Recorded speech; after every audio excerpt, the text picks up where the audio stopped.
guys filed a cease and desist letter on Nike for making this shoe.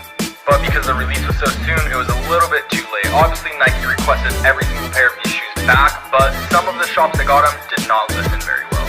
There was one shop in Mexico. Isa to sa mga pinaka-rare shoe sa buong mundo. Ano to? Wu-Tang na Nike SB. So, noong 1990, sobrang sikat ng Wu-Tang. Yung lumabas sila sa New York. Ang laking rap group nito, lahat sila magagaling na solo careers nangyari sa kanila, legendary. So, gumawa ang Nike. Isa to sa mga pinaka-naunang collaboration, sabihin na natin ganun. So, ito siya. 1999, guys. Mga iba, mas matanda pa sa inyo to, sa mga iba dyan. At ang presyo nito, nasa mga 3 million to mga 4 million, depende kung anong size, depende sa kondisyon. Ganyan yung presyo nitong Wu-Tang ngayon. Napakasimple, tinatakalan ng Wu-Tang noong 1999. So, ito na siya, guys. One of the